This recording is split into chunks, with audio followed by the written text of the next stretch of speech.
guys, it's David. It's November 6th, and I wanted to make this episode because of the extreme support for anti-Semitic beliefs in this country from students in college campuses, from protests over the United States, and any American who would be pro-Palestinian, pro-Hamas,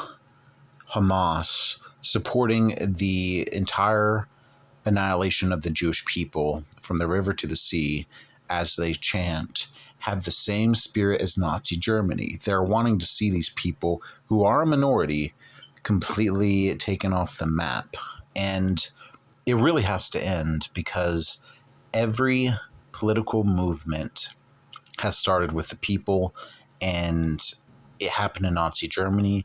And Jordan Peterson said there's a little bit of Hitler in all of us, because none of the war machine of the Nazi Germanys in World War II would have worked without people having the same motives and incentives of Hitler. They just fell right into line.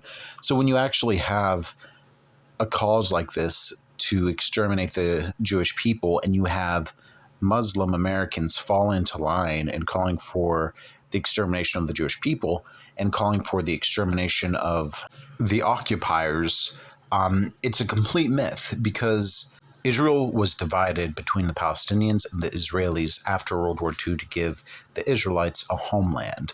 So the Israelites were returning to their homeland, and originally it were the English that divided the land to the Palestinians and called it Palestine, because they decided they wanted to pull out of the region.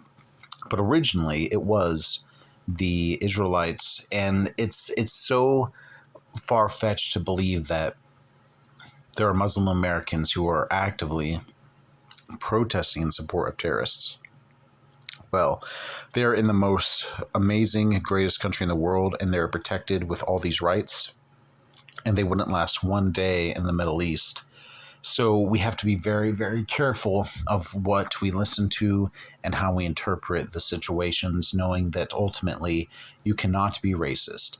All of these groups who are liberals, who, say anyone who is a racist, it comes through their mouth, through their actions, by what they wear, even their gestures, like microaggressions. Well, there's nothing micro about holding up a sign ending the Jewish state. And these people are liberals. They're Democrat. They voted for Joe Biden. They have not, they might not even be born here, but if they do have American blood, they are not on the side of the majority.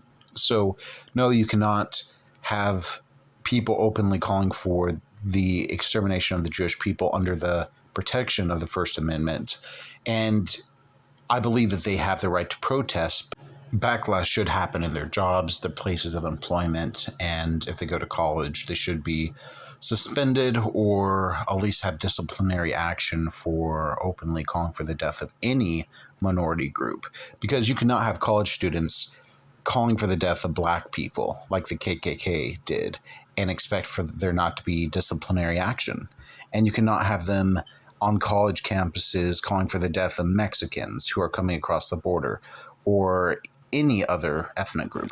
And I believe that the silent majority has been silent for too long. So definitely tell people what you think on the issue. And let me know what you think in the comments. Be sure to like, subscribe, and I'll see you on another episode of Right Politics.